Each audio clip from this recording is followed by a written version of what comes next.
नमस्कार दोस्तों, मैं आपको हरियाली तीज की कथा सुना रही हूँ जो श्रावण मास में आती है। महिलाओं के लिए यह व्रत विशेष फलदायी होता है।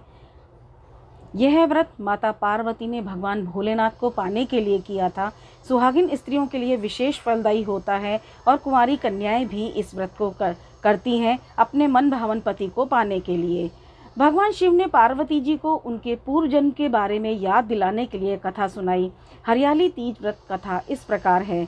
शिव जी कहते हैं, हे पार्वती, बहुत समय पहले तुमने हिमालय पर मुझे वर के रूप में पाने के लिए घोर तप किया था। इस दौरान तुमने अन्न जल त्याग कर सूखे पत्ते चबाकर दिन व्यतीत किए थे। किसी भी मौसम की परवाह किए बिना तुमने निरंतर तप किया। तुम्हारी इस स्थिति को देखकर तुम्हारे पिता बहुत दुखी थे। ऐसी स्थिति में नारद जी तुम्हारे घर पधारे। जब तुम्हारे पिताजी ने नारद जी से उनके आगमन का कारण पूछा तो नारद जी बोले, हे गिरिराज, मैं भगवान विष्णु के भेजने पर यहाँ आया हूँ। आपकी कन्या की घोर तपस्या से प्रसन्न होकर वह उससे विवाह करना चाहते हैं। इस बारे में मैं आपकी राय जानना चाहता हूँ।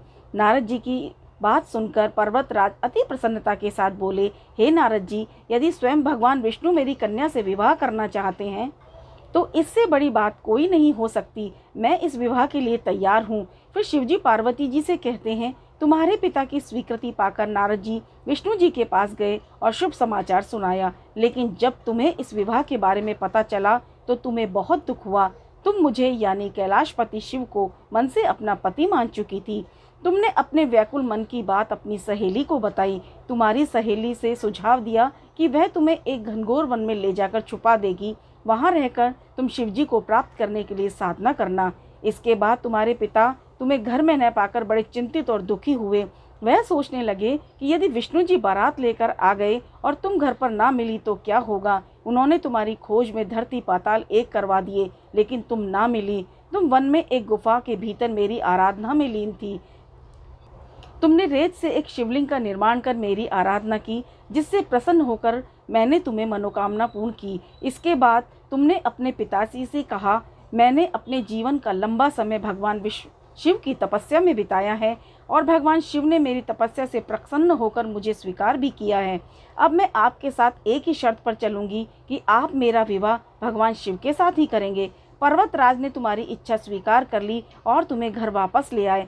कुछ समय बाद उन्होंने पूरे विधि विधान के साथ हमारा विवाह किया।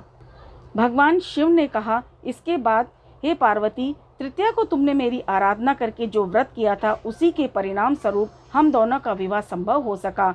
यह इस व्रत का महत्व है कि मैं इस व्रत को पूर्ण निष्ठा से करने वाली प्रत्येक स्त्री को मनवांछित फल देता हूँ। भगवान शिव ने पार्वती जी से कहा कि इस व्रत को जो भी स्त्री पूर्ण श्रद्धा से करेगी उसे तुम्हारी तरह अचल सुहाग प्राप्त हो।